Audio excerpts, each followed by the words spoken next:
नमस्कार मैत्रिणींनो, तर आज आपण बनवणार आहोत जिरा राईस। तर हॉटेलमध्ये ज्याप्रमाणे आपल्याला जिरा राईस मिळतो त्याचप्रमाणे आज आपण घरीच असा हा जिरा राईस बनवणार आहोत।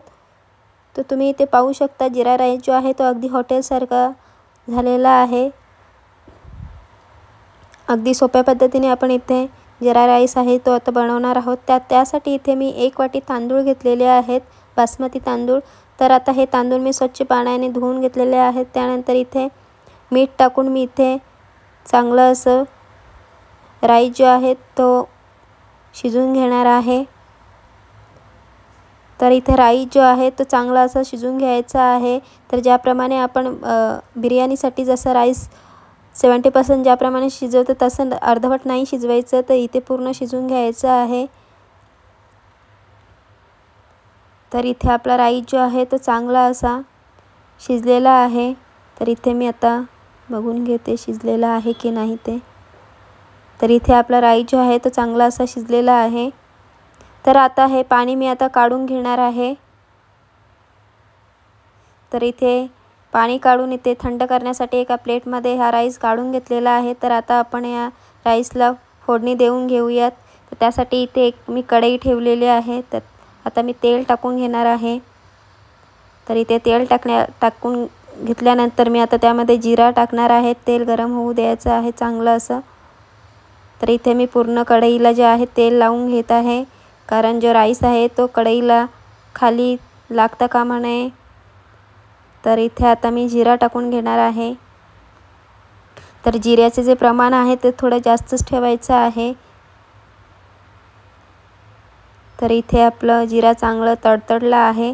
त्यानंतर त्यामध्ये मी मीठ टाकून घेणार आहे। तर इथे आपण राईस शिजवताना सुद्धा इथे मीठ टाकलेलं होतं, पण आपण त्यामधून पाणी काढल्यामुळे राईसमध्ये आता जे मिठाचं जे प्रमाण आहे ते कमी झालेलं आहे। त्यामुळे आपण वरून सुद्धा इथे जिऱ्यासोबत मीठ टाकून घेतलेलं आहे। त्यानंतर इथे आपण राईस टाकून घेतलेला आहे आणि चांगलं असं परतवून घ्यायचं आहे।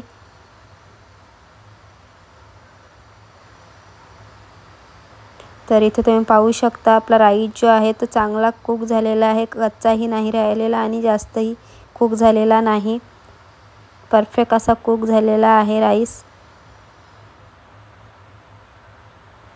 तर इथे राईस जो आहे चांगला परतवून घ्यायचा आहे।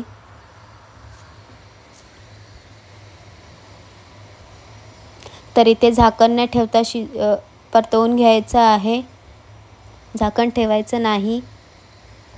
त्यानंतर वरून कोथिंबीर टाकून घेणार आहोत।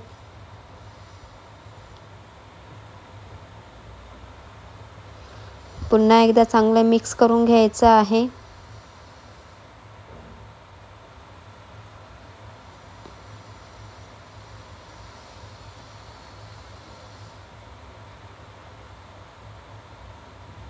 तर इथे आपला जिरा राईस जो आहे तो इथे रेडी झालेला आहे। तर तुम्ही इथे पाहू शकता परफेक्ट असा आपला जिरा राईस इथे रेडी झालेला आहे, अगदी हॉटेलसारखा। तर आता आपण हा जो जिरा राईस आहे तो आता एका प्लेटमध्ये काढून घेऊयात। तर हा जिरा राईस जो आहे तो आपण पनीरच्या भाजीसोबत, पनीरची जी पण भाजी असेल त्या भाजीसोबत किंवा आणखी जे मिक्स व्हेजिटेबल्स जे असतील त्या भाजीसोबत आपण इथे खाऊ शकतो। तर तुम्ही इथे पाहू शकता आपला अगदी हॉटेलसारखा दिसणारा किंवा चवीला सुद्धा अगदी हॉटेलसारखा लागणारा जिरा राईस इथे रेडी झालेला आहे। Bye bye.